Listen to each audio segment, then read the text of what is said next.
वासुदेवाय कृष्णाय वासुदेवाय हरे परमात्मने प्रणतः क्लेशनाशाय गोविन्दाय नमो नमः।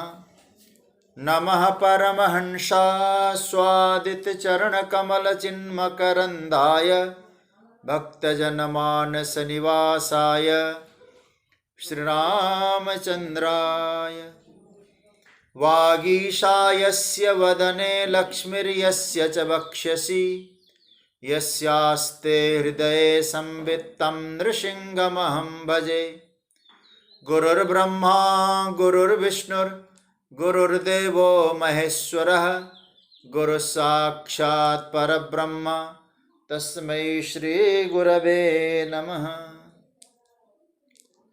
भगवत चरण कमलानुरागी सभी आत्मीय प्रिय प्रभु प्रेमीजन, स्वाध्याय परिवार से जुड़े हुए सभी जिज्ञासु प्रिय स्वजन, आप सभी को मेरा प्रणाम।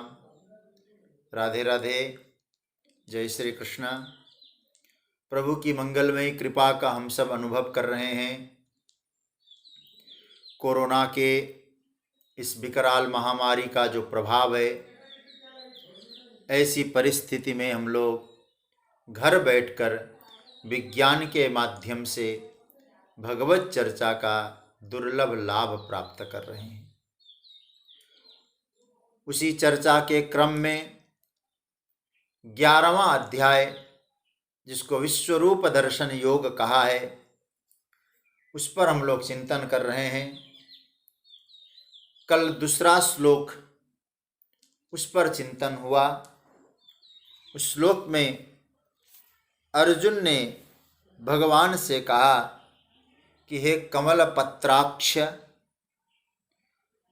मैंने आपके द्वारा कहे हुए संसार की उत्पत्ति और प्रलय को सुना और आपका अव्यय महात्म्य भी मैंने श्रवण किया, लेकिन जो आपने सुनाया है मैं उसे अब देखना चाहता हूँ। जो सुना है वो चरितार्थ हो जाए, इस बात का अर्जुन ने निवेदन किया तीसरे श्लोक में। कल मैंने इसका पाठ कराया था और हम लोगों ने किया था। आइए तीसरे श्लोक का एक बार पाठ करें, उसके बाद फिर आगे की यात्रा हम लोग प्रारंभ करेंगे। एवमेतद्यथाथत्व मात्मानं परमेश्वर द्रष्टुमिच्छामि ते रूप मैश्वरं पुरुषोत्तम। हे परमेश्वर, आप अपने बारे में जैसा कहते हैं, मतलब तुम आत्मानं यथा आत्थ एतत् एवं, जो आप अपने बारे में कहते हैं वास्तव में ऐसा ही है। हे पुरुषोत्तम, ते ऐश्वरम रूपम द्रष्टुम इच्छामि, आपका ऐश्वर्यशाली ईश्वरीय रूप का मैं दर्शन करना चाहता हूँ। क्योंकि आपने कहा है, आपके वक्तव्य को सुना है, लेकिन केवल वाणी से और वक्तव्य से तृप्त होना मुझे नहीं है, मुझे तो उसका स्वरूप का दर्शन करना है। मैं कल आपके कथा के विराम के प्रसंग में मैंने मनुष्य तरूपा का उल्लेख किया था। मनुष्य तरूपा भी भगवान राघवेंद्र सरकार, जो उन्होंने गोमती के तट पे तपश्चर्या की और वहाँ कहा कि आपकी तपस्या पूरी हो गई। ये श्रवण सुधा अमृत तुल्य बातें मनु और सतरूपा ने सुना, लेकिन मनु सतरूपा कहते महाराज, एक निवेदन आपसे है। ये जो वाक्य बोल रहे हैं, वाणी बोल रहे हैं, हमने वेदों में बहुत सुने हैं, लेकिन आपने जो कहा है, कहने वाला मेरे सामने प्रत्यक्ष प्रकट हो जाए। और यहाँ जरा देखिए, जो भुसुंडी मन मानस हंसा, सगुन अगुण जहि निगम प्रशंसा, देखई हमस रूप भरी लोचन, कृपा करहु प्रणता रति मोचन। हम अपने नेत्रों से उस रूप को देखना चाहते हैं, इसलिए आप हमें उस रूप का दर्शन कराइए। आज वही भाव अर्जुन के मन में है, बस अंतर केवल इतना है, मनु जी और सतरूपा एकांत में थे गोमती के तट पर, और युद्ध के मैदान में अर्जुन है और कहते मुझे उस स्वरूप का दर्शन कर। और भगवान उस समय प्रकट हुए, विश्ववाट प्रकटे भगवान, विशाल स्वरूप ठाकुर जी का। और नील सरोरुह नीलमणि, नील नील धर श्याम, लाजत लाजही तन शोभा निरखी, कोटि कोटि सतकाम। ऐसे स्वरूप में भगवान प्रकट होते हैं। सज्जनों, यहाँ अर्जुन भी वही कहता है कि मेरा अनुरोध है सरकार कि आप प्रकट हो जाएं। विनती है, आपने जैसा अपने बारे में कहा है बिल्कुल वही का वही अब मैं देखना चाहता हूं। भगवान ने मानो कहा कि अर्जुन, अब आप देखना क्या चाहते हो? जो अपने आप के बारे में जो आप अपने आप कहते हैं कि मैं ऐसा हूं, बस उस स्वरूप को दिखाओ। तो भगवान ने कहा ठीक है, मैंने तो अपने बारे में वे भी कहा था मैं पर्वतों में हिमालय हूं, तो क्या तुम्हारे सामने मैं हिमालय बन के दिखाऊं? मैंने तो कहा था नदियों में मैं गंगा हूं, तुम्हारे सामने गंगा बन के दिखाऊं? आप सोचो, और द्यूतम छलयतामस्मि, मैं द्यूत बन के दिखाऊं अपने आप को? आप क्या कहना चाहते हैं, मैं सत्वगुण धारण करके दिखाऊं? अर्जुन ने कहा नहीं महाराज, आप तो सबके हृदय में है, सबके हृदय में आप बैठे हैं, और आपने जो बात कही है वो आप प्रकट हो जाइए। सज्जनों, भगवान ने कहा कि ये तो झंझट वाली बात है कि, लेकिन अर्जुन का यह जो भाव है, भगवान कहते अर्जुन तुम चाहते जो हो ऐश्वरम रूपम द्रष्टुम इच्छामि, कैसा ऐश्वर्य रूप? क्योंकि अर्जुन मानो कहता है कि मुझे बुद्धि में तो समझ में आ गया, लेकिन केवल समझने से नहीं, देखना चाहते हैं। भगवान ने कहा कि अर्जुन देख तो लो, मैं तुम्हारे सामने खड़ा हूं, जैसा आपने अपने बारे में कहा ऐसा कर भी तो दो, क्योंकि इस रूप को तो मैं देख ही रहा हूं। सुने हुए अनुसार मैं अब दर्शन करना चाहता हूं। मुझे इस श्लोक के आधार पर लगता है अर्जुन की इच्छा में अत्यधिक तीव्रता है, इसलिए बार बार अर्जुन संबोधन भी दे रहे हैं। मुझे ऐसा लगता है अर्जुन, और देखिए इतना संबोधन अर्जुन ने दिया नहीं होगा, एक एक श्लोक में दो दो बार भगवान के लिए संबोधन। ये हमारे आचार्यों ने कहा अर्जुन में जो भक्ति की तीव्रता है वो दिखाई दे रही है। एक उत्सुकता होती है ना, एक लालायितपन होता है कि मैं कब देखूं, कब मिलूं, कब दर्शन करूं। ये जब भक्ति में व्याकुलता होती है ना, हमारे आचार्यों ने कहा आज वही व्याकुलता अर्जुन में मौजूद है। हमारे ग्रंथों में संभवतः ये शायद रूप गोस्वामी जी का है इस श्लोक, मैं पूरी तरह से तो प्रामाणिक रूप से नहीं बोल सकता हूँ, मुझे पूरी तरह से मैं थोड़ा कन्फ्यूज भी हूँ, हो सकता है विदग्ध माधव का होगा, रूप गोस्वामी जी का। वहाँ कहते हैं कि भगवान की जो तीव्र भक्ति है ना, वही भगवान का साक्षात्कार करा देता है, और आज अर्जुन में वो भक्ति है। तीव्र भक्ति कैसी होती है?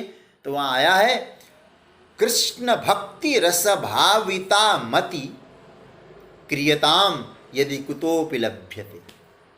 ऐसे ध्यान से सुनना सज्जनों, बहुत बढ़िया श्लोक है। कृष्ण भक्त से भक्त, कृष्ण के भाव से जो भावित भक्ति है वो कहीं भी मिल जाए, क्रियताम, खरीद लो,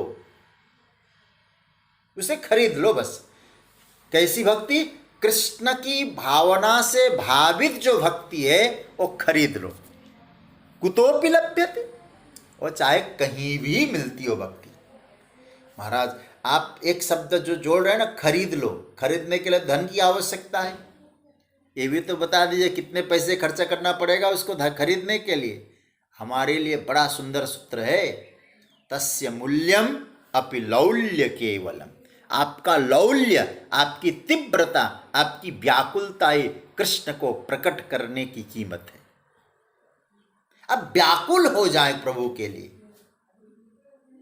एक शिशु जब व्याकुल होता है तो उसकी मां उसके सामने प्रकट होती है। शिशु की व्याकुलता है, तो यह तीव्रता क्या है? तस्य मूल्यम अपि लौल्य केवलम, उसका जो मूल्य है वो तीव्र है, तीव्रता है। और याद रखना वो कब मिलता है?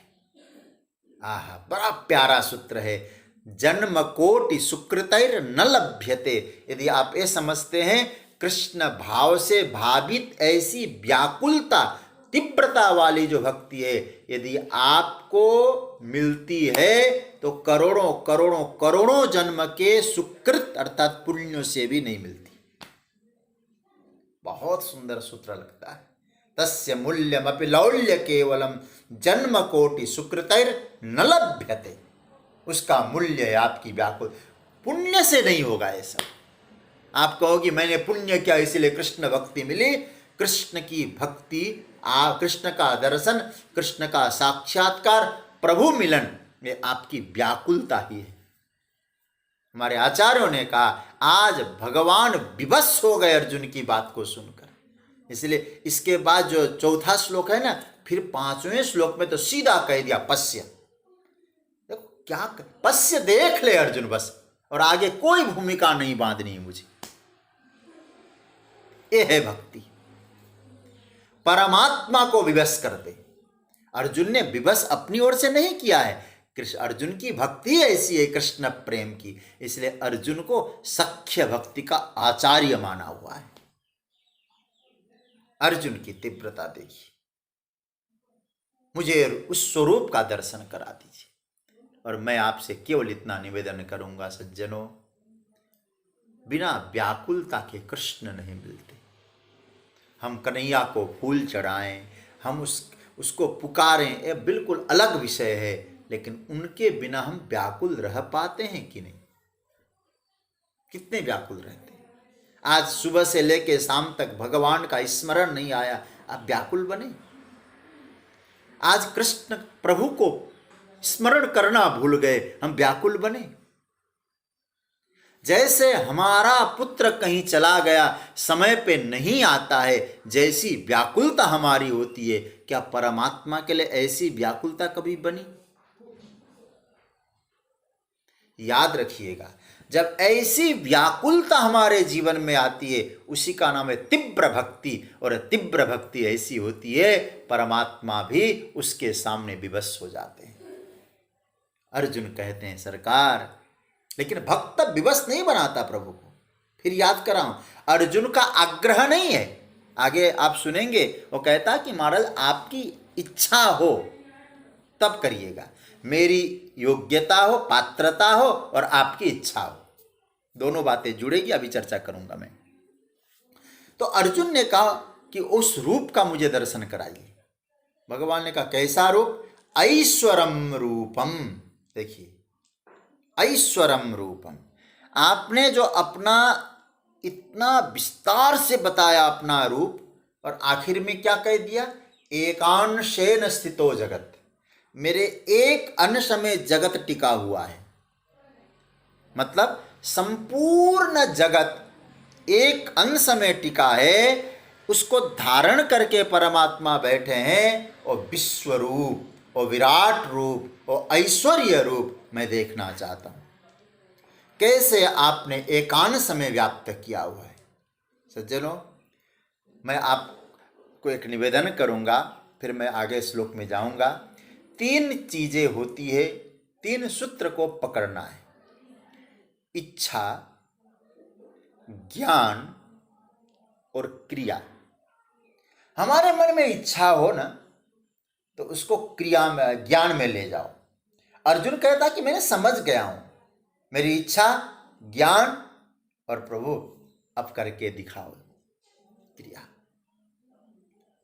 तो अर्जुन कहता है प्रभु मेरी तो इच्छा थी, मैं अब समझ भी गया हूं, क्योंकि एवं में तथा तत्वम, केवल इच्छा से नहीं, इच्छा को समझना भी पड़ेगा, नहीं तो कभी कभी इच्छा समझेंगे नहीं, इच्छा गर्त में डाल देती है। आपकी इच्छा कैसी है? इच्छा को ज्ञान के मार्ग से ले जाइए क्रिया में। इसको व्यावहारिक धरातल पर भी देखेंगे ना, हमारे मन में किसी चीज की इच्छा जगी तो उसको ज्ञान के तराजू पे तोलिए, ये इच्छा ठीक है कि नहीं, यदि ठीक है तो क्रिया में ले जाइए। अर्जुन ने कहा प्रभु मेरे मन में इच्छा थी, समझ में आया, क्या समझ में, यथा एव मेतद तथात्वम आत्मानम परमेश्वर, आप जो कहते बिल्कुल ठीक कहते, ये समझ में आया, एक ज्ञान है, अब क्रिया का दर्शन करा दो, अब क्रिया का रूप।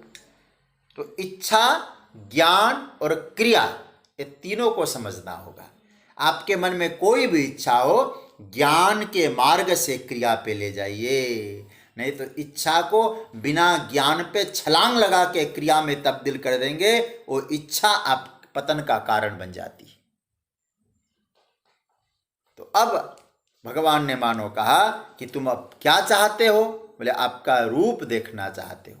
क्या अपनी पात्रता के कारण? बोले नहीं महाराज, दोनों मिलना चाहिए, मेरी पात्रता हो और आपकी इच्छा हो। पात्रता मेरी हो तो आप अपनी इच्छा हो तो क्रियात्मक रूप से दिखा दीजिए। तो भगवान ने के सामने अर्जुन ने चौथे श्लोक में जो निवेदन किया, बहुत ही प्यारा मंत्र है, मैं बोलूं फिर आप लोग बोलिएगा। गीता का चौथ, उसके बाद तो फिर ठाकुर जी वक्तव्य देना चालू करेंगे। मन्यसे यदि तच्छक्यम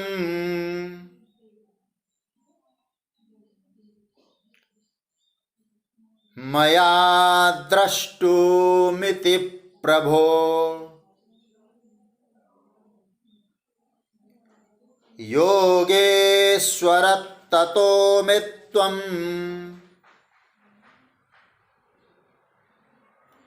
दर्शयात्मानमव्ययम्।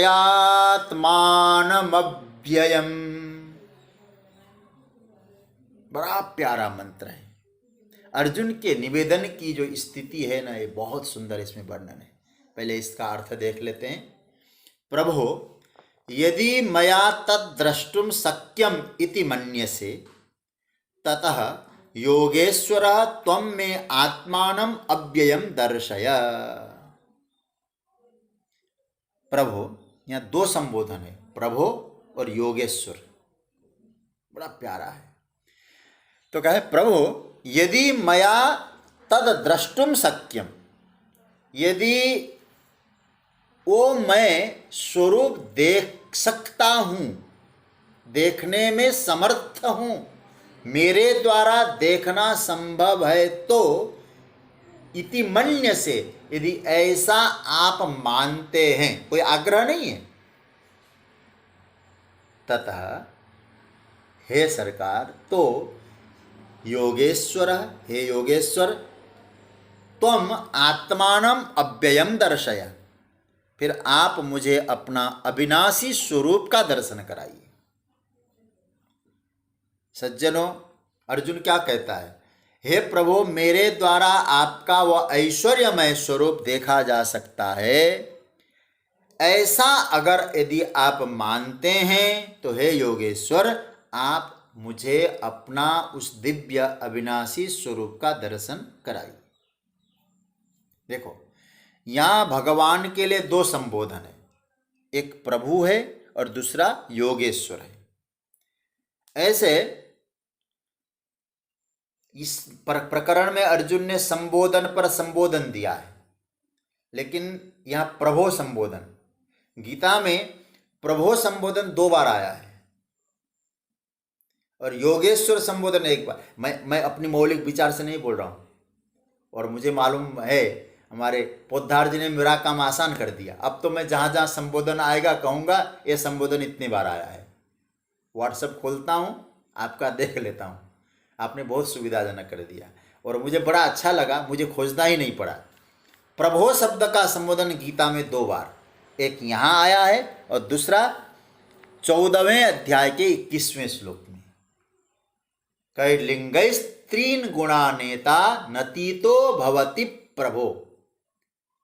आप ये मत समझ लेना कि मैंने खोजा है, मैं तो कुछ नहीं, रट्टू हूं, उन्होंने दे दिया तो मैं आपको सुना रहा हूं। दूसरा, योगेश्वर शब्द 1 बार आया है, बस यही। हालांकि योगेश्वर शब्द 18वें अध्याय का अंतिम मंत्र, गीता का अंतिम मंत्र, यत्र योगेश्वरः कृष्णो यत्र पार्थो धनुर्धर तत्र श्रीर्विजयो भूतिर्ध्रुवा नीतिर्मतिर्मम। वहाँ भी योगेश्वर है, लेकिन वहाँ संबोधन में नहीं है, यहाँ योगेश्वर संबोधन में। ऐसे योगेश्वर आप कृपा करो। मुझे लगता है भगवान को यहाँ योगेश्वर कहना गीता का बड़ा सौंदर्य है, बड़ी सुंदरता है। कल हम लोग ने कमल पत्राक्ष पर चिंतन किया था, और थोड़ी योगेश्वर बड़ा प्यारा शब्द है।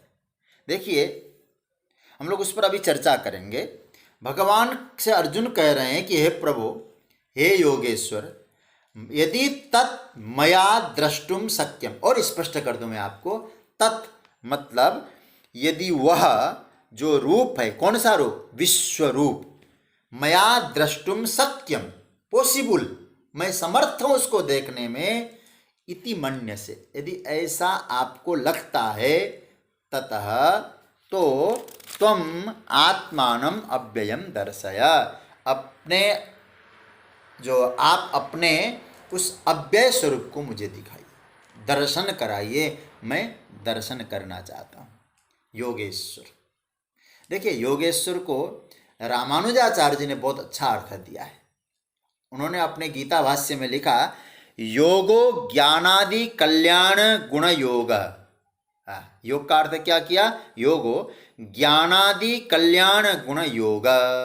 देखो, सारे ज्ञान कल्याण जितने भी सद्गुण जहाँ सामूहिक रूप से विराजते हैं उसका नाम है योग। और ऐसे अनंत अनंत अनंत कल्याण जहाँ गुण छिपे हैं, इन कल्याणों के स्वामी, इन गुणों के स्वामी परमेश्वर ओ योगेश्वर। इसलिए भगवान को क्या कहते हैं? असंख्येय कल्याण गुण गण निलय, ऐसा कहा जाता है। तो इसका अर्थ यह है, तो ऐसे योग के ईश्वर है भगवान। देखिए, योग को कई रूपों में हमारे भारतीय अध्यात्म शास्त्र ने बताया, कई रूपों में योग का चिंतन हुआ। भक्ति योग, ज्ञान योग, कर्म योग, हठ योग, राजयोग, लय योग, मंत्र योग, ये सभी जो प्रक्रियाएं हैं वे योग है। और उन योगों के, उस योग के जो स्वामी है उनका नाम है योगेश्वर। योगा नाम ईश्वर। प्रभु आप योग के स्वामी हैं। और आपको और गंभीरता से समझाओ, देखो योग शब्द का अर्थ क्या है? योग शब्द को भी समझ लीजिए। संस्कृत भाषा में योग शब्द बनता है युज धातु से। युज मतलब मिलना, जुड़ना। आजकल जो योग को योगा बना दिया और उस योग का अर्थ क्या कर दिया, योगा का अर्थ क्या कर दिया? बोले सुबह उठो और खूब एक्सरसाइज करो, पैर को ऊपर करो, शरीर को हिलाओ डुलाओ, इधर उधर करो, और जो न करे उससे कहो कि तुम योग नहीं करते। बोले ये योग का बहुत छोटा सा पार्ट है। योग इतना विशाल तत्व है, थोड़ा सा विचार करना। देखिए, ये गलत नहीं है, ये ठीक है। स्वस्थ होना चाहिए, शरीर की स्वस्थता चाहिए, मन की स्वस्थता चाहिए, आवश्यक है। परंतु योग का जो तात्पर्य केवल फिजिकली फिट रहना यदि हम लोग कर रहे हैं तो योग की पूर्णता नहीं है। योग का एक मामूली अंश है और योग की शुरुआत है। सज्जनों, आप योग को समझना आवश्यक है। संस्कृत में फिर कह दूं, युज धातु मिलने में, मिलन, जुड़ना, संस्कृत में जिसको ज्वाइंट कहते हैं ना, उसको है एक हो जाना। मैं आपको और अच्छी तरह समझाऊं, देखो गणित है ना, इससे और समझ जाएंगे। गणित में एक योग आता है जिसको अंग्रेजी में प्लस कहते हैं, उसको योग, जोड़। देखिए 4 + 5 जमा क्या हुआ 9, अथवा 5 + 4 9। अब हमने क्या समझा यहाँ, इसलिए योग को आप अच्छी तरह समझ जाएंगे योग किसको कहते हैं। इसलिए केवल हम लोग प्रैक्टिस करें शरीर को हेल्दी बनाने के लिए, हाँ वो करें, वो ठीक है, लेकिन योग का तात्पर्य समझना। अब यहाँ जरा सोचिए, यहाँ 5 से 4 जुड़कर 9 बना हो, चाहे 4 से 5 जुड़कर 9 बना हो, बस 9 बना है, लेकिन आप ये क्या समझते हैं, उस 9 में 4 भी समाहित है, उस 9 में 5 भी समाहित है। अब आप जरा सोचिए, 9 बन गया तो क्या हुआ, 5 और 4 दोनों क्या हो गए, एक हो गए, हुए कि नहीं। जब दोनों एक हो गए तभी तो 9 बना, ये अलग अलग होते तो 9 नहीं बनता, और हमारे यहाँ 9 को पूर्ण माना गया है। चलिए वो अलग विषय है। तो इसका अर्थ क्या हुआ, युज अर्थात मिलना। किससे मिलना, बोले ईश तत्व से, परम तत्व से जुड़ने का नाम ही योग है। बहुत ध्यान से समझना, बारीकी से। और जगत में प्रत्येक व्यक्ति की अभिलाषा होती है कि हम परम से जुड़ें, परमात्मा से जुड़ें, ये सबकी अभिलाषा है। क्यों, हम लोग जहां से निकले हैं हमको वहां जाना है, तभी तो पूर्णता है। देखिए कृष्ण जो योग की चर्चा यहाँ, अर्जुन जो योग की चर्चा हो रही है ना, योगेश्वर, कृष्ण को योगेश्वर क्यों कहा गया, बोले मैं आपका उस स्वरूप को देखकर आपसे जुड़ना चाहता हूं। कहीं ऐसा ना हो कि मैं भी जगत का समझकर आपसे मैं अपने आप को अलग समझने लग जाऊं, नहीं, मैं आपसे जुड़ना चाहता हूं। मैं जहां से आया हूं, अब ये तो समझ में आया, एकांश से न स्थितो जगत, एक आपने जगत को एक अंश में टिकाया है, जगत आपसे प्रकट है, मत्स्थानी सर्वभूतानि, तो जगत के मूल में आप है, तो हम आपसे जुड़ना चाहते हैं। और याद रखिएगा सज्जनों, केवल अर्जुन की परिभाषा, अर्जुन का भाव नहीं है, हमारा भी भाव है।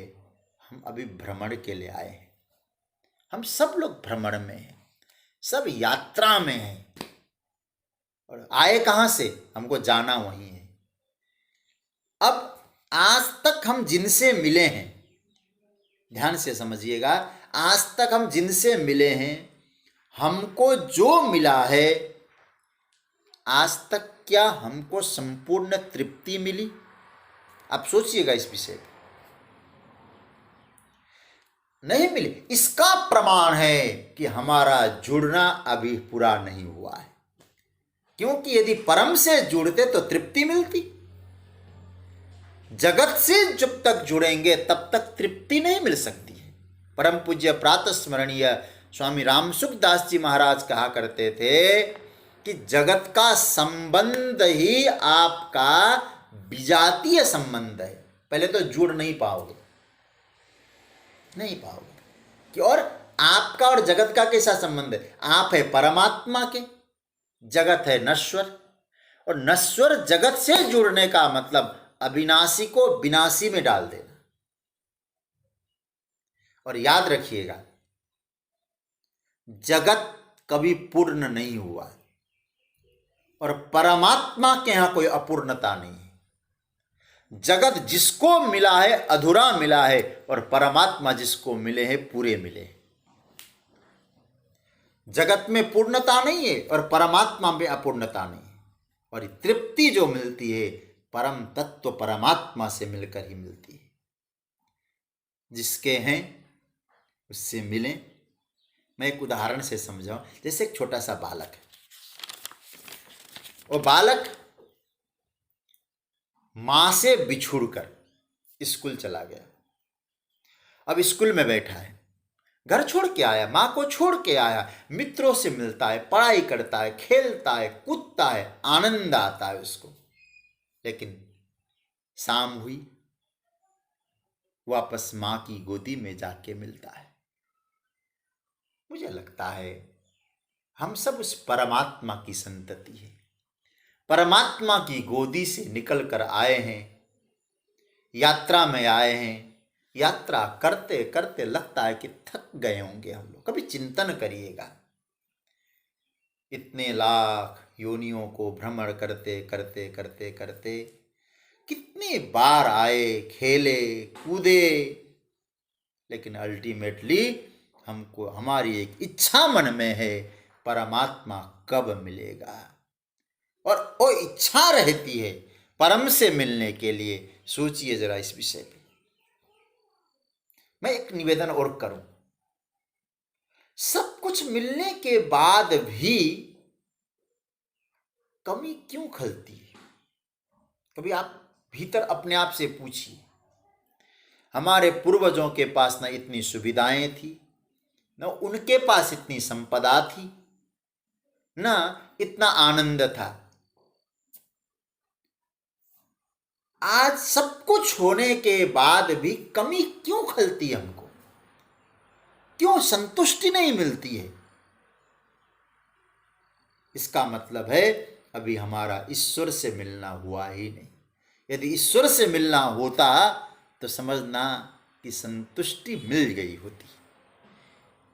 उसी ईश्वर के मिलन का जो उत्सव है, उसी ईश्वर से मिलन का जो तरीका है, उसका नाम है योग। उस योग के लिए हमारे ऋषि मुनियों ने मार्ग बताए, ज्ञान मार्ग, कर्म मार्ग, भक्ति मार्ग। उन सभी योग, मतलब ज्ञान मार्ग से जुड़िए, कर्म मार्ग से जुड़िए, भक्ति मार्ग से जुड़िए, ये सब योग के मार्ग है। तो अब सब योग तो समझ में आ गया, ये है योग। क्या मतलब हुआ? परमात्मा से मिलने की प्रक्रिया का नाम है योग। और उस योग जितने हैं, कितने अनेकों हैं, हठ योग, ज्ञान योग, कर्म योग, भक्ति योग, सारे योग, उन सब योग का जो ईश्वर है वो योगेश्वर है। योग का मास्टर जो है उसका नाम है योगेश्वर। इसलिए भगवान को यहां कहा योगेश्वर। शंकराचार्य भगवान ने बहुत अच्छा अर्थ किया योगेश्वर का। योगिनो योगा तेसाम ईश्वर इति योगेश्वर। योगियों का जो योग है, उस योग के परमात्मा ईश्वर है। मतलब उनका भाव, परमात्मा के अनुग्रह से ही योगियों को योग की प्राप्ति होती है। तो परमात्मा कौन हुए? योग के स्वामी हुए। अब कुछ संप्रदाय के लोगों ने योगेश्वर का एक ब्रांड नाम दे दिया है, यही स्वरूप योगेश्वर का है और नहीं, ऐसा भी समझते। इसकी चर्चा हम नहीं करेंगे, लेकिन योगेश्वर का मतलब योग के स्वामी। और दूसरा संबोधन आया प्रभो। मैंने शायद प्रभो शब्द का अर्थ बताया था, प्रभवनशील, जो समर्थ है। और एक बहुत बढ़िया मंत्र आज आपको बता रहा हूं। ईश्वर प्रभु का लक्षण क्या है, परमेश्वर का लक्षण क्या है, इसका आप लक्षण बता दूं। कर्तुम अकर्तुम, पूज्य पांडे जी बैठे हैं, आपको इसका बहुत अच्छा नॉलेज है। कर्तुम अकर्तुम अन्यथा कर्तुम समर्थ परमेश्वर। प्रभु, प्रभु का अर्थ हुआ कर्तुम समर्थ, अकर्तुम समर्थ और अन्यथा कर्तुम समर्थ, स परमेश्वर। मतलब क्या हुआ? परमात्मा का अर्थ हुआ करने में समर्थ है। परमात्मा जो चाहे वो करे, जो चाहे करे, जो न चाहे वो न करे। जैसे हनुमान जी के विषय मैंने कहा था, अघटित घटन सुघट विघटन,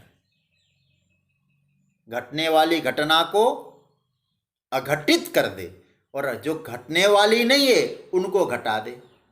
अन्यथा कर तुम समर्थ, और महाराज जो चाहें वो कर सकते हैं, सब कुछ करने में परमात्मा समर्थ है। और प्रभु का एक सरल रूप में अर्थ कह दूं, जिनके इशारे से जगत बन जाए, जिनके मुस्कुराने से जगत का पालन हो जाए, और जिनकी भ्रिकुटी टेढ़ी करने पर जगत लय हो जाए, वो प्रभु है,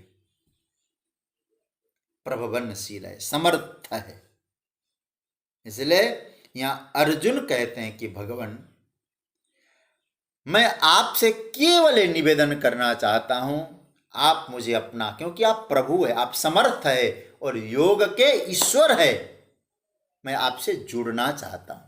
दोनों संबोधन को समझना। यहां योग का मतलब जुड़ना, ईश्वर मतलब जो, तो इसका मतलब मैं आपसे जुड़ना चाहता हूं, योगेश्वर, और आप योगेश्वर है और प्रभु है, आप समर्थ है।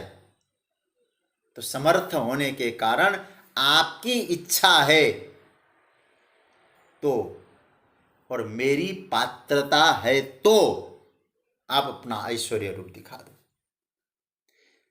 यहां अर्जुन की भावना की जो विनम्रता है ना, भावना में, उसका दर्शन होता है। मैंने प्रारंभ में जब 11वां अध्याय का सार खोजा था तो आपके सामने कुछ भक्ति में ये बताया था कि भाई भक्ति की यात्रा में कभी कभी भक्त और भगवान के बीच में मनोमालिन्य की स्थिति आती है। लेकिन यहाँ जो अर्जुन की स्थिति को देखकर लगता है बड़ा विनम्र है, क्योंकि अभी जो भगवान का साक्षात्कार करने के लिए तत्पर है, उसमें कौन से लक्षण होने चाहिए। आप जरा देखिए, अर्जुन ने कहा मन्य से यदि तत्शक्यम, हे भगवान, यदि आप ऐसा मानते हैं कि मैं आपका वो रूप देख सकता हूं, यदि शक्यम मन्य से, यदि आपको लगता है मेरी योग्यता है, मेरी पात्रता है, और सच्ची बात कहूं, मैं आपके उस स्वरूप को पचा सकता हूं, क्योंकि पचाने का भी सामर्थ्य होना चाहिए सज्जनों। क्यों नहीं तो भगवान का स्वरूप देखकर कई लोग तो कहते हैं तो छलिया है, ये तो ऐसा है, ये तो नाटकबाज है, ये भी कह सकते हैं। तो सज्जनों, योग्यता का मतलब क्या है? परमात्मा के स्वरूप को देखकर आप पचा सकते हो। मेरे पूज्य गुरुदेव कहा करते थे, खाया कितना गया है इसका कोई मूल्य मत समझो, पचाया कितना गया है। अर्जुन कहता है कि महाराज, शायद आपको ये लगता होगा कि मेरा स्वरूप कैसे दिखाऊं, बस आपसे निवेदन कर सकता हूं, आपको लगता है कि मैं आपके स्वरूप को पचा सकता हूं, समझ सकता हूं, मेरे में पात्रता है, दो चीजें मिल जाए, आपकी इच्छा हो, मेरी पात्रता हो, सरकार उस स्वरूप का दर्शन करा दीजिए। महाराज, यदि आपको लगता है, तो कहने का अर्थ यह है, यदि नहीं हूं मैं इसकी योग्यता का पात्र, तो कोई आग्रह नहीं करूंगा। आप कह दीजिए तुम लायक नहीं हो सरकार, मैं आग्रह नहीं करूंगा। मैंने पहले कह दिया था, एवमेतद्यथाथत्वम्, आप जो कहते हैं बिल्कुल सत्य कहते हैं, यह बात तो स्पष्ट हो गई, कोई छूट मैं नहीं मांग रहा हूं, कोई आपसे रियायत नहीं मांग रहा हूं, मुझ में कम योग्यता नहीं, आपको लगता है तो आप दर्शन करा दीजिए। प्रिय स्वजनों, इस सूत्र पे थोड़ा सा मैं आपका ध्यान चाहूंगा। ये भक्ति का प्रकरण चल रहा है, ये तो आप लोगों को मैं कई बार सुना चुका हूं। 6ठे अध्याय तक कर्म, 7वें से 12 तक भक्ति, 13वें से 18 तक ज्ञान, ये 3 पार्ट गीता के बताए, त्रिक बोलते हैं इसको। लेकिन अब हम लोग भक्ति की यात्रा करते करते भक्ति के शिखर तक पहुंचने वाले हैं। 7वें अध्याय से हम लोग शिखर तक पहुंचने वाले, और शिखर मतलब 12वां अध्याय, और भक्ति का शिखर है, भक्ति योग है। तो भक्ति के शिखर तक यदि हम लोग बढ़ रहे हैं, तो याद रखिएगा, भक्ति के शिखर तक पहुंचने वाले साधकों में जो लक्षण आने चाहिए, यहां दर्शन कराया है। आप इनको देखिएगा, इन लक्षणों को। भक्त कौन है? जिसमें नम्रता हो, क्योंकि भक्ति को पाना है तो नम्रता, मुझे एक छोटी सी बात याद आती है, अर्जुन जैसी न, महाराज मैं आग्रह नहीं कर रहा हूं, आप लायक समझते हो तो दे दीजिएगा। झुकना पड़ता है।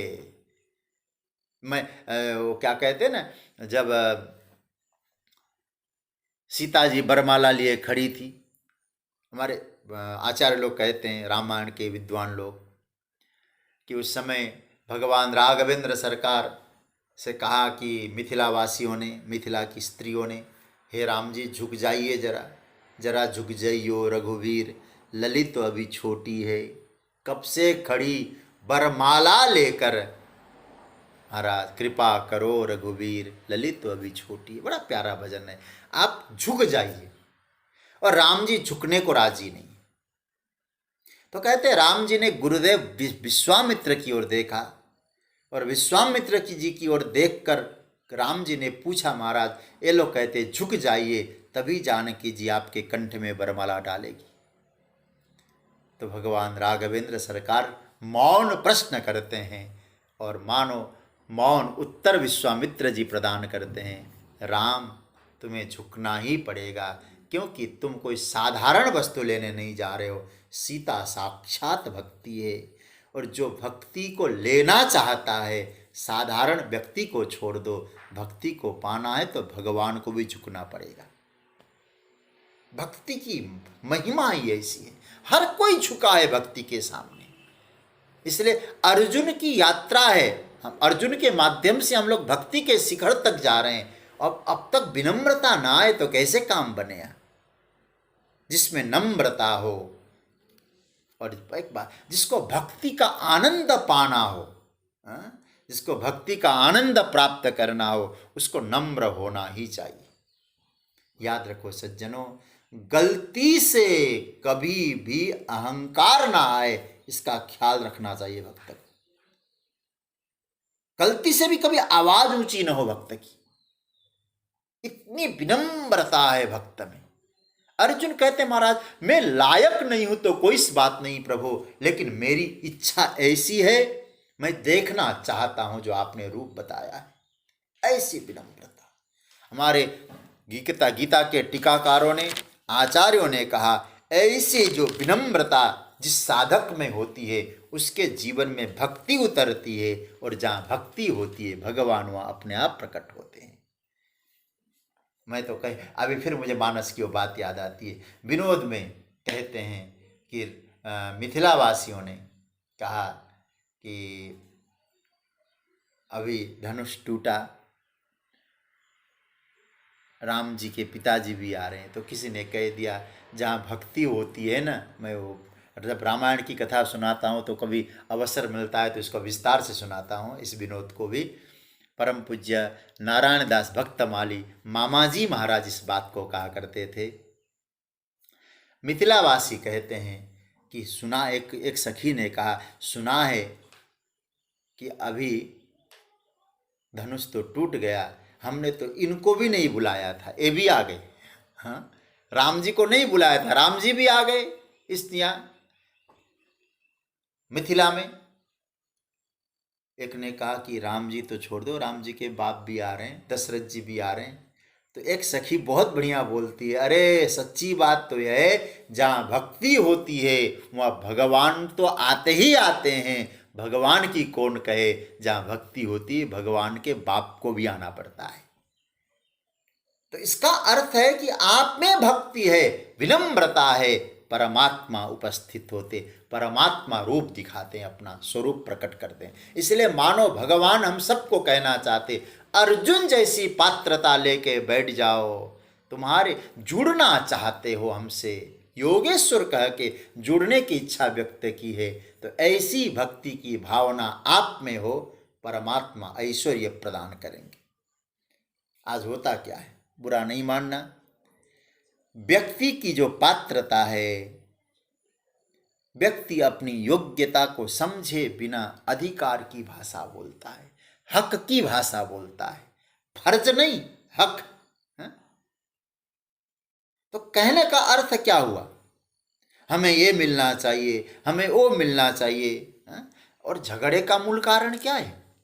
परिवार में आप अनुभव करिएगा, जो कलह जिन परिवारों में होता है, यदि आप लोग एनालिसिस करेंगे तो आपको मालूम पड़ जाएगा कि जब व्यक्ति अपने कर्तव्य को भूलकर अधिकार की तरफ ध्यान देने लगता है, उस परिवार में कलह होगा ही होगा। पति अपने कर्तव्य को भूलकर अपना अधिकार देखने लग जाए, पत्नी का कर्तव्य क्या है, पत्नी अपना कर्तव्य भूलकर अधिकार देखने लग जाए, ऐसे परिवार में, ऐसे समाज में कलह का जन्म होता ही होता है। झगड़े का मूल कारण है। संतान आज क्या हो रहे, माता पिता से कहते आपने हमारे लिए किया ही क्या, लेकिन ये भूल जाते कि पिता माता ने हमको जन्म दिया, मेरा कर्तव्य क्या है। जगत को देखा हमने, इन्हीं की कृपा से देखा, हमारा कर्तव्य क्या। आज बड़े बड़े लोगों को देखते हैं, लोग क्या कहते हैं कि आप पिताजी ने मेरे लिए किया ही क्या। अरे तुझे जन्म देकर सही रास्ते पे लगाया, तेरी व्यवस्था ये कम है क्या। तो सज्जनों, कहने का अर्थ यह है, साधक के रूप में, शिष्य के रूप में अर्जुन की जो भूमिका है और देखने लायक है। और विनती कर रहा है, जैसे श्री कृष्णम वंदे जगत गुरु में यदि हम कहेंगे तो गुरु को आदेश नहीं दिया जाता, गुरु से विनती की जाती है, सरकार मेरी विनती है आपसे। पुत्र कहे पिताजी आपने मेरे लिए बहुत किया है, तो आप जरा सोचिए, उस पिता का हृदय भर जाता है। भले ही उस अपेक्षा नहीं रखता हो बेटे से, लेकिन केवल इतना सा कह दे कि आपने मेरे लिए बहुत कुछ, यदि मैं लायक हूं तो एक कृपा कर दीजिए। आज अर्जुन के भाव को देखकर कृष्ण का हृदय कितना गदगद हो गया होगा। सरकार मन्य से यदि तत्शक्यम मया द्रष्टुमिति प्रभु, यदि आपको लगता है मैं देख सकता हूं तो दिखा दीजिए, आपकी इच्छा हो और मुझे आप लायक समझते हो तो। अर्जुन की नम्रता। सज्जनों, उस दिव्य रूप दर्शन, मुझे दिव्य स्वरूप का मुझे दर्शन करना है। ततो में तुम आत्मानम दर्शय यदि मन्य से सक्यम, अपने स्वरूप को दिखाइए। एक बात और मैं आपसे कहूंगा, थोड़ा सा वेदांत के आधार पर हम लोग चिंतन करते हैं, और आप लोग बहुत परिपक्व श्रोता हैं, इसलिए मैं बात को ला रहा हूं। देखिए, गीता के इसी प्रकरण में तीसरे श्लोक में और यहां चौथे श्लोक में अर्जुन ने कहा, तीसरे श्लोक में क्या कहा, ऐश्वरम रूपम द्रष्टुम इच्छामि। आप पकड़ लीजिएगा थोड़ा अपने गीता हाथ में लेकर, ऐश्वरम रूपम द्रष्टुम इच्छामि, आपका ऐश्वर्य वाला रूप, ईश्वरीय रूप का मैं दर्शन करना चाहता हूं। ये आया समझ में। अब चौथे श्लोक में देखिए क्या कहा, आत्मानम अव्ययम दर्शय। यहां ऐश्वर्य रूप नहीं कहा, क्या कहा, आत्मानम अव्ययम दर्शय, अव्ययम आत्मानम दर्शय, ऐश्वरम रूपम द्रष्टुमिच्छामि और आत्मानम अव्ययम दर्शय। ऊपर पंक्ति पकड़ना, नीचे वाली पंक्ति पर अब ध्यान देना। संतों ने जो चिंतन किया है, यहां तीसरे श्लोक में क्या लिखा, ऐश्वरम रूपम द्रष्टुम इच्छामि। यहां सगुण साकार का वर्णन है, क्योंकि ईश्वर किसको कहते हैं। पहले वेदांत की परिभाषा में मैं आपसे कहूं, हमारी उमा जी हैं, हमारी प्रेमा जी भी वेदांत पर आपका अच्छा चिंतन है। ईश्वर का अर्थ होता है माया विशिष्ट ब्रह्म का नाम ही ईश्वर है,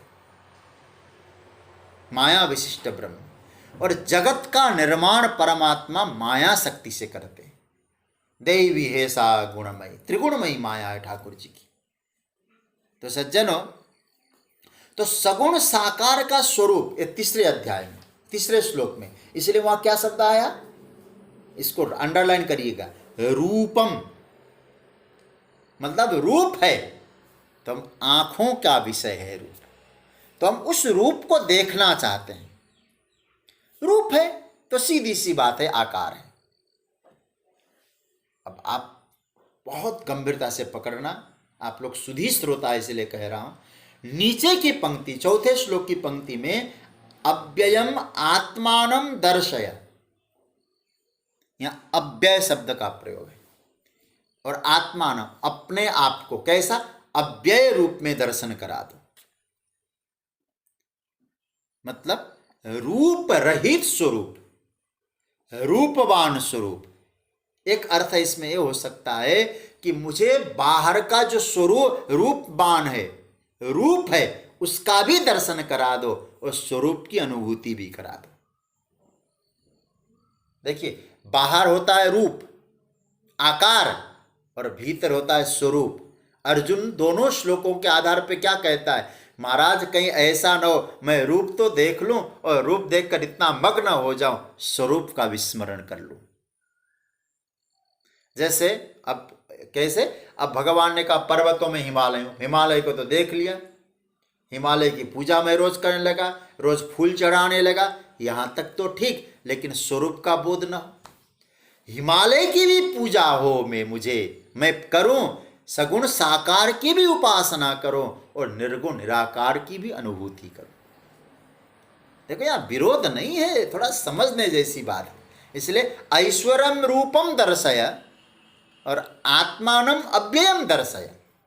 और यहाँ दर्शय शब्द का अर्थ किया आचार्यों ने दृश्य प्रेक्षण, स्वयं में अनुभूति करना। वेदांत की परिभाषा में एक बात आपको स्पष्ट कर दूं पहले तो, वेदांत कहता है जहां आकार आ गया वहां नाश होगा और आकार परिवर्तन भी होगा। और आप लोग भक्त हैं और मुझे मालूम है परिपक्व भक्त होने के कारण मैं बात कह सकता हूं, आकार परिवर्तन क्यों होगा, क्योंकि गोविंद कभी कृष्ण बन के आएंगे तो कभी राम बन के आएंगे, कभी बराह बन के आएंगे। तो जो आकार है, जो रूप है, उसमें तो परिवर्तन होगा। और हम राम रूप में तो कृष्ण को प्रभु को पहचान लें, लेकिन कृष्ण रूप में न जाने, बड़ा गड़बड़ हो जाएगा। क्योंकि ये समझ लेंगे कि भगवान तो इसी रूप में है, दूसरे रूप में तो नहीं है, और फिर कहेंगे नहीं इस रूप का तो नाश हो गया, फिर अवहेलना करने लग गए। तो क्या मतलब हुआ, वेदांत कहता है जहां आकार बन गया वो आकार का परिवर्तन होगा। ध्यान देना, जो भी आकार बना है, जितना भी आकार बना है, ये नाश होना ही होना है। और सच्ची बात है, अव्यय किसका नाम है, जो निराकार है वही अव्यय, ये वेदांत का सिद्धांत है। देखो, जो सेव बना है, जो आकार बना है, जो रूप बना है, आज नहीं तो 100 साल बाद, 100 साल बाद नहीं तो 500 साल बाद, 1000 साल बाद, 10,000 साल बाद टूटना निश्चित है। इसलिए आकार है तब तक अव्यय नहीं है। चौथे श्लोक में अर्जुन का वक्तव्य क्या है, चौथे श्लोक में अर्जुन कहते हैं अव्ययम आत्मानम दर्शय। अब पूरा डिटेल्स में आपको समझ में आ जाएगा। आप लोग गीता को यदि एकेडमिकली सुन रहे हैं तो अव्यय अविनाशी जो आत्मा है मुझे वो दिखाओ, जो फॉर्मलेस है, जो आकार रहित है, उसका मुझे दर्शन कराओ, अनुभूति कराओ। जैसे कहें, मेरे पास फूल नहीं है ना, मैं आपको एक फूल की माला है, पुष्प की माला, कोई व्यक्ति कहे पुष्प की माला दिखाओ तो आप दिखा देंगे पुष्प की माला, ठीक है। लेकिन कहे पुष्प में, जो पुष्प के माला में जो सुगंध है वो दिखाओ, हवा वो दिखाओ, आप दिखा पाएंगे? सुगंध का कोई आकार तो नहीं होगा। इसका मतलब, और एक बात महत्वपूर्ण बात है, देखो ये है, आप लोगों के स्नेह से थोड़ा चिंतन कर पा रहा हूं, इसलिए आपके सामने बात रख पा रहा हूं। दोनों जगह एक वचन का प्रयोग है। कभी हमने चिंतन किया इस गीता को अध्ययन करते समय?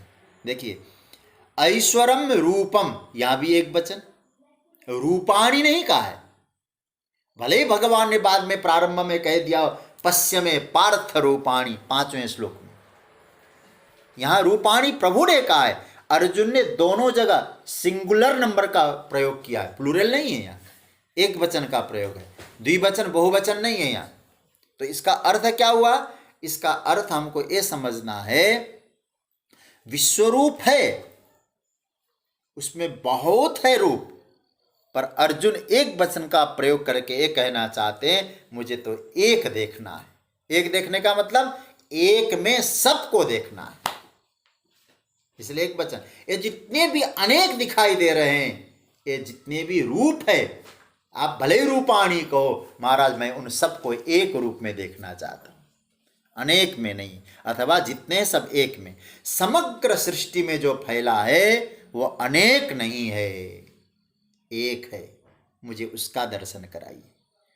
तो परमात्मा के अनेक रूप भले ही दिखाई दे रहे हो, लेकिन हैं वो एक। अनेक में भी वो एक को देखें। फिर याद करूं मैं गीता के 10वें अध्याय का अंतिम श्लोक, अथवा बहुनैतेन किम ज्ञातेन तवार्जुन विष्टव्याहमिदं कृत्स्न मवसं प्रकृतिर्वसात्। अथवा बहुनैतेन किम ज्ञातेन विष्टव्याहमिदं कृत्स्नम एकांशेन स्थितो जगत, सॉरी एकांशेन स्थितो जगत। तो इसका मतलब क्या है? अर्जुन, भगवान कहते तू अलग अलग विभूतियों के बारे में सुनता है, पर एक बात समझ ले, पूरा संसार जो दिखाई दे रहा है वो मेरे एक अंश में स्थित है। इतना बड़ा ब्रह्मांड, इतना बड़ा यूनिवर्स, वो कहाँ है? एक में अनेक है, उस अनेक में ब्रह्मांड परमात्मा के एक अंश में स्थित है। तो हमें क्या देखना है? अर्जुन कहते हैं दोनों जगह एक वचन का प्रयोग करके, प्रभु सब जगह मुझे अनेकता में भी आपका दर्शन कर सको। मतलब हिमालय को देखूं तो आप दिखाई दे, द्यूत को देखूं तो आप दिखाई दे, गंगा जी को देखूं तो आप दिखाई दे। तो महाराज इन सब जगह मुझे आप ही का दर्शन हो, ऐसा ऐश्वर्य रूप है। देखो, ऐश्वर्य रूप का मतलब ये नहीं कि कुछ दिखाई दे रहा है, एक में ही सब कुछ दिखाई दे और सब कुछ में एक दिखाई दे, ये महत्वपूर्ण भाव है। इसलिए भक्ति की जो महिमा है, सबको वंदन है, सबको प्रणाम है, लेकिन वहाँ अपना इष्ट का दर्शन होता है। इसलिए आत्मानम अव्ययम दर्शय, ये अनेक रूपों में भी परमात्मा एक है। इसलिए जब जाती है रुक्मिणी पूजा करने, गौरी की मूर्ति है, इष्ट है कृष्ण उनके, गौरी की मूर्ति में रुक्मिणी जी को अपने इष्ट के साक्षात्कार होते हैं। तो भगवान से अर्जुन ने क्या कहा? हे भगवान, मन्य से यदि तत्शक्यम मया द्रष्टुमिति प्रभो योगेश्वर ततो मे त्वं दर्शयात्मानम अव्ययम। आत्मानम अव्ययम दर्शय। हे प्रभु, अव्यय रूप जो विश्व रूप है और दिव्य रूप है, अनेक में भी एक है और सबको धारण किया हुआ है, ऐसा दिव्य स्वरूप मुझे आप दर्शन करा दीजिए। ऐसा अर्जुन विनम्रता से भगवान से प्रश्न करते हैं। याद रखिएगा, जब कोई साधक, कोई शिष्य इतनी विनम्रता से गुरु के सामने पेश आता है ना, तो गुरु को कहीं भूमिका बांधने की जरूरत ही नहीं होती है, तुरंत प्रकट हो जाता है। और आज जब अर्जुन ने कहा, भगवान ने बिना किसी भूमिका के डायरेक्ट पहला शब्द प्रयोग किया है, पश्य, देख ले। अर्जुन ने कहा दर्शय, दिखा दीजिए। अर्जुन ने दर्शन के लिए कहा और भगवान ने कहा पश्य, देख ले।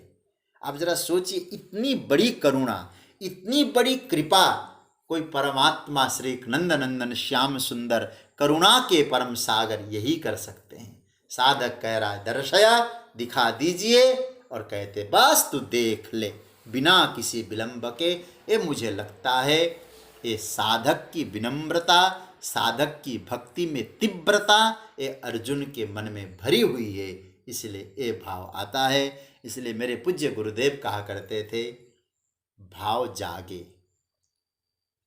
भय भागे, भगवान आगे। बड़ा प्यारा मंत्र लगता है मुझे। पहला नहीं, मैं थोड़ा और कहूँ, पहला भय भागे, भाव जागे, भगवान आगे। जीवन से भय भाग जाए, जीवन में भाव जग जाए और भगवान आगे हो जाएंगे। अंतिम सूत्र आज का मैं यही दूंगा, भय भागे, भाव जागे, भगवान आगे। आगे की चर्चा हम लोग कल करेंगे और कल ठाकुर जी अपना वक्तव्य प्रदान करेंगे, पश्य कहकर। आप लोग सब शामिल हो जाइए।